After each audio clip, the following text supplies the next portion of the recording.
मेरे प्यारे बच्चों, हम यहाँ पर 33rd का बी वाला और वाला पार्ट सॉल्व कर रहे हैं। और में हमारे पास क्वेश्चन है, ये 5 मार्क के क्वेश्चन है जो थोड़े से लेंदी जाते हैं। हमारे पास गिवन है, find the interval in which function given by F of X 3/10 X to power 4 minus 4/5 X to power 3 minus 3x² plus 36/5x plus 11 is strictly increasing और स्ट्रिक्टली डिक्रीजिंग। ओके, तो यहाँ पर हमें पता है इंक्रीजिंग डिक्रीजिंग फंक्शन फाइंड करने के लिए, इंटरवल फाइंड करने के लिए हमें डिफरेंशिएट करना होता है। तो जो फंक्शन हमारे पास एफ ऑफ एक्स गिवन है, एफ ऑफ एक्स हमारे पास गिवन है 3/10 X to power 4 minus 4/5 X to power 3, है ना, plus minus 3x² plus 36 divided by 5 into X plus 11। ठीक है, अब हम इसे डिफरेंशिएट करेंगे, मतलब एफ डैश एक्स फाइंड करेंगे। तो 4 का आगे मल्टीप्लाई करना पड़ेगा, तो ये हो जाएगा 12 divided by 10 X to power 3। यहाँ पर 3 का मल्टीप्लाई करना पड़ेगा, तो फिर से हो जाएगा 12/5 एक्स टू पावर 2। यहाँ पर हो जाएगा 6x, और ये हो जाएगा 36 डिवाइडेड बाई 5, और 11 का डिफरेंशिएशन 0 हो जाएगा, है ना। अगर हम यहाँ पर इसे इंक्रीजिंग डिक्रीजिंग प्रूफ करना चाहते हो तो सबसे पहले इसके क्रिटिकल पॉइंट्स फाइंड करेंगे। ठीक है, और उसके लिए हम इसे इक्वल टू 0 पुट कर देंगे। ठीक है, जब इसको इक्वल टू 0 पुट करेंगे तो हमारे पास में इसे सॉल्व करने के लिए यहाँ पर हम 6 को और डिनोमिनेटर से 5 को कॉमन ले सकते हैं। तो 6/5 हमने यहाँ पर कॉमन ले लिया। ठीक है, तो यहाँ पर मिला हमारे पास 2x³ माइनस 2x²। ठीक है, और यहाँ पर 5 का हमको मल्टीप्लाई करना पड़ेगा। यहाँ पर ये कैंसिल होगा 6 टाइम्स, और ये 2 टाइम्स, 5 टाइम्स, और 5 हमने ऑलरेडी कॉमन लिया है, तो x³ माइनस 2x², और यहाँ पर 5 का मल्टीप्लाई करेंगे, 6 हम ऑलरेडी कॉमन ले चुके हैं, तो माइनस 5x प्लस 6 हम कॉमन ले चुके हैं, 6 बचेगा इक्वल टू 0। तो इस क्यूबिकल इक्वेशन को सॉल्व करना है, और क्यूबिकल इक्वेशन को सॉल्व करने के लिए हम सबसे पहले इसमें कुछ वैल्यूज पुट करके देखेंगे, है ना। तो यहाँ पर सबसे पहले हम पुट करते हैं x इक्वल टू 1। ठीक है, इस क्यूबिकल इक्वेशन में x इक्वल टू 1 पुट करते हैं, तो 1³ माइनस 2 माइनस 5 प्लस 6, क्या इसको सेटिस्फाई करता है? तो हम यहाँ पर देख लेते हैं, 1 माइनस 2 माइनस 5 प्लस 6, है ना। तो यहाँ पर हो जाएगा, डेफिनेटली ये इसको सेटिस्फाई कर रहा है ना। यहाँ पर -1 और ये -6 हो जाएगा, सारे ये कैंसिल होके हमारे पास मिलेगा 0। मतलब हम कह सकते हैं कि x माइनस 1 इज 1 फैक्टर। इसका क्या होगा, एक सॉल्यूशन x इक्वल टू 1 होगा, तो 1x माइनस 1 इसका फैक्टर होगा।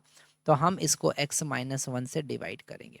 ठीक है, तो यहाँ पर हम x माइनस 1 लिख दिया। ठीक है, हमको यहाँ पर x³ बनाना है, मतलब x² का मल्टीप्लाई करेंगे।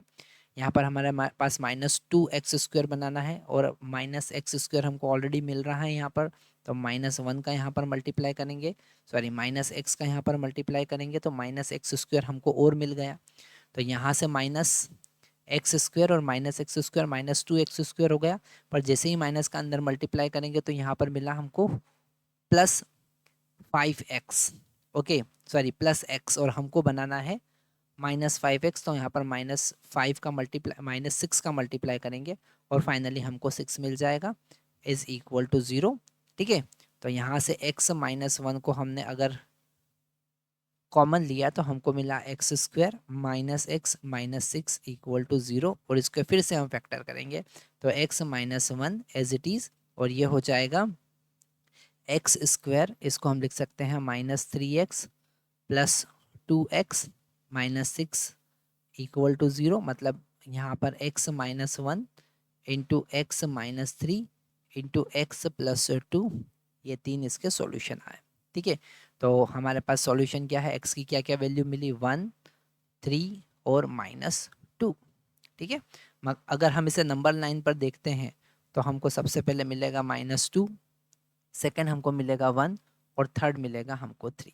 ठीक है, तो यहाँ पर अगर हम देखें तो माइनस इन्फिनिटी, है ना, एक मिनट छोटा कर लेते हैं, चलो। तो -इन्फिनिटी से -2 के बीच में, -2 के बीच में, ठीक है, ये डेरिवेटिव जो होगा वो नेगेटिव होगा, यहाँ पर नेगेटिव होगा। -2 से 1 के बीच में डेरिवेटिव पॉजिटिव होगा, 2 से 1 के बीच में डेरिवेटिव नेगेटिव होगा, और 3 से इन्फिनिटी के बीच डेरिवेटिव क्या होगा, पॉजिटिव होगा। तो जहाँ डेरिवेटिव नेगेटिव आ रहा है वहाँ पर डिक्रीजिंग, मतलब फर्स्ट वाला अगर हमें फाइंड करना है इंक्रीजिंग, ओके, अगर हमको इंक्रीजिंग इंटरवल फाइंड करना है तो प्लस कहाँ पर आ रहा है, तो -2 और 1 के बीच में वो स्ट्रिक्टली इंक्रीजिंग होगा, ओके। और अगर हम बात करें 3 टू इन्फिनिटी के बीच में भी क्या होगा, स्ट्रिक्टली इंक्रीजिंग होगा। सेकंड, अगर हम डिक्रीजिंग की बात करें, अगर हम चाहते हैं कि फंक्शन डिक्रीजिंग रहे तो हमको नेगेटिव वाला लेना पड़ेगा जिसमें डेरिवेटिव नेगेटिव होता है, मतलब -इन्फिनिटी से -2 के बीच, और एंड -1 से 3 के बीच, ठीक है। इस इंटरवल में फंक्शन नेगेटिव, डिफरेंशिएशन नेगेटिव है तो फंक्शन डिक्रीजिंग रहेगा। तो यहाँ पर आप अगर इंक्रीजिंग डिक्रीजिंग का कोई भी केस हमारे पास में आता है तो हम डिफरेंशिएशन का कॉन्सेप्ट यूज़ करते हैं।